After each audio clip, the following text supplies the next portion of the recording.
Hello everyone, Karen's today. I'm going to do another video today. I'm going to do another album review. It's been a long while since I did an album review. I've been thinking of doing these album reviews for a while, but yeah, just whenever I can really do an album review. I haven't done one since the Beatles Abbey Road in last year, so thought I'd do another review. And what inspired me to do this one was because I listened to this album yesterday for the first time in quite a long while, and it's one that I've always liked really, but just recently I enjoyed listening to it again. It's McCartney II by Paul McCartney from 1980.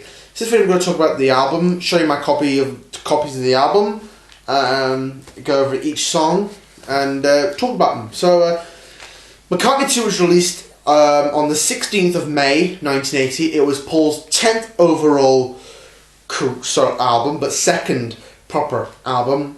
If you don't include Wings, or the album Ram that featured Linda McCartney.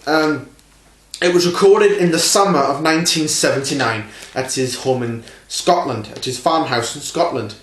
Paul had just released the album Back to the Egg, and he was looking for a different direction. He was trying to think of something different to do, and go for a different album and go something that wasn't him. And so in the summer of 1979 he hired a tape machine, a 16-track machine without a recording console, and basically just messed around with the machine and the recordings and did all sorts of instruments, and that was how McCartney II came out and wrote different songs for the album. He recorded loads of songs in that period of 1979, and basically just did it out of fun really, and basically I think it's a really good album. It's like got a lot of synthesizer sound with it, and like electric kind of sound and like new wave sort of sound, because new wave was sort of starting by this point in 1980. And with synthesizers, I mean, Queen were experimenting with synthesizers with the album The Game that came after this, and there was an album by Neil Young called Trans, where he did a lot of computerized voices. This is kind of like that, and it's a really good album. After recording the album in the summer of '79, he put the McCartney II on hold so that he could tour with Wings. And at the end of 1979, they did a UK tour, and in November to December of '79. And then they had plans to go to Japan in the January of 1980, but their tour was cancelled after Paul was busted at Tokyo Airport for possession of drugs, and that really spelled the end of Wings. And Paul then put this album out in May of 1980, and I think it's a really great album. So I'm going to show you my copies of the album. There's the front, really cool cover there. The back. The great full sleeve, nice picture of Paul the Rainbow, and these little snap Polaroid pictures where I think two of them, it looks as if he's actually imitating Asian people, which could have been coincidental with his drug bust in Japan. We have an inner sleeve here with a picture of Paul making the album, information as well, the lyrics on the other side, and it's on Parlophone as well, which is Paul's label in Britain. In America it was released on Columbia Records.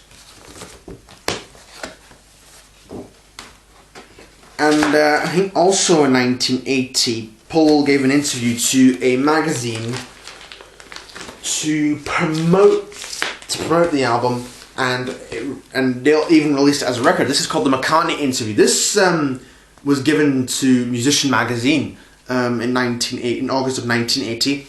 Paul talked about this guy, about the album, and as well as his career and the influences he's had as well. And so yeah, it's really interesting interview, really enjoyable. This is an American import on Columbia Records. In Britain it came out in Parlophone.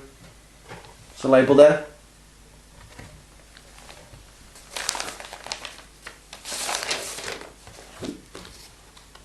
So there's that. And I have another vinyl copy of McCartney II here. This is, I think, an import. I think it says along the bottom that it's an import. Let's see here. EMI, Singapore, Malaysia, Hong Kong. Could be a Hong Kong or a Singaporean release import. Gatefold, brighter in colour. And it has this inner sleeve is like a papery lyric insert, and the record's on this different Parlophone label, on a one box Parlophone label rather than a two box.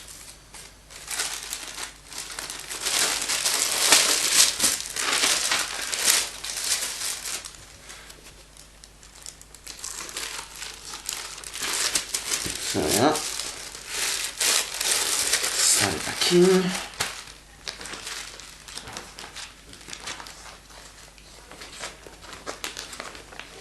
I've got a couple of singles for the album coming up from 1980. But this was the first single off the album, big hit for Paul. This was a song that inspired John Lennon to come out of his musical retirement and make music again. And this is on Parlophone. On the B-side we have Coming Up Live at Glasgow, which was a big hit in America, and Lunchbox Odd Socks. See a really, really good single there.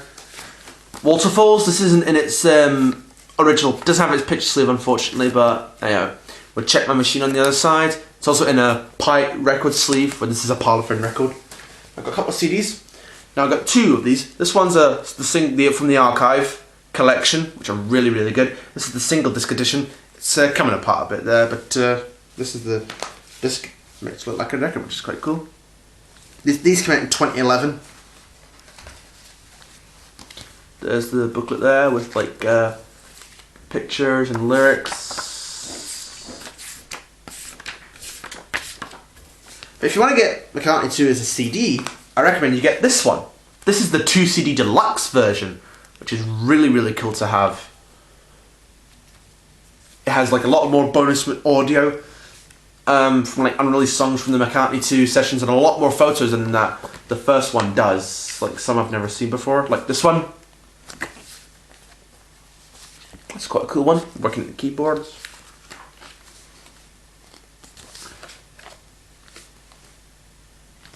That's him with a different sort of bass to what you usually see him with.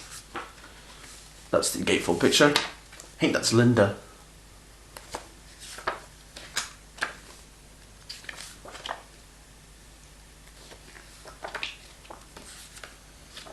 So there's the bonus, all the audio and stuff and that.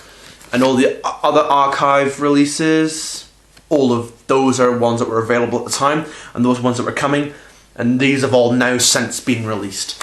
And there's also going to be the archive of his album Flamin' Pie coming out, which is really cool.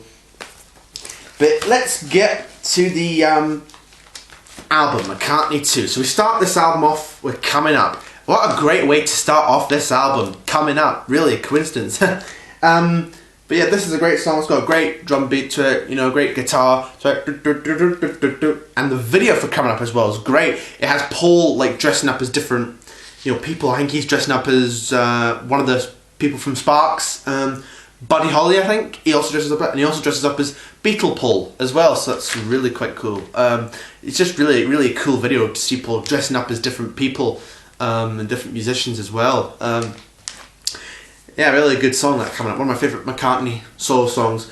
And then we have Temporary Secretary. I know a lot of people don't like this song.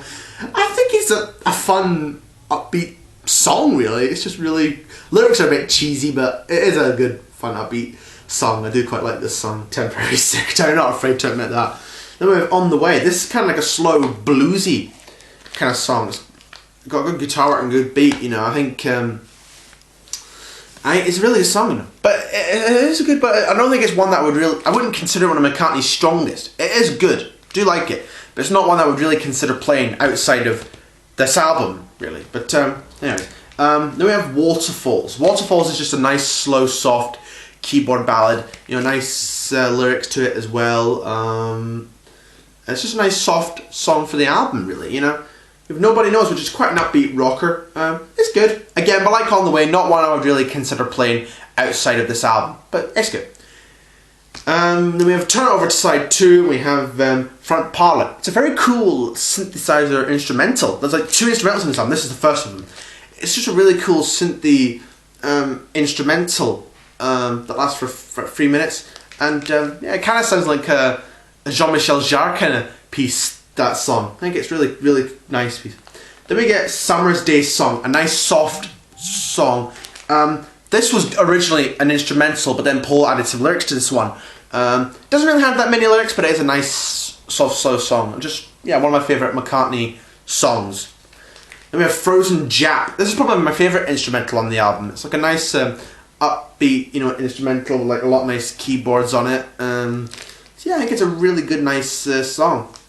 Then we have Bogey Music. This is quite a fun toe tapper, rock and roll kind of styled song. It really is a good, really nice song. Dark Room. Not again, not another strong point in the album. It's probably my least favourite on the album. It's alright, but it's just not one of my favourites. I think it's a weak song. Then One of These Days. This is a nice slow acoustic song to close that brings the album to an end. I think it's a really nice slow song to end the album. I think I always like when albums end songs with like soft slow closers. This is a good example of that. But One of These Days, just good lyrics, and yeah, kind of a good song really. And it's sort of in a way it gives like a hope, you know, in the midst of this crisis, you know, we get out of it. Like a lot of McCartney's lyrics are hopeful, you know, and optimistic, you know.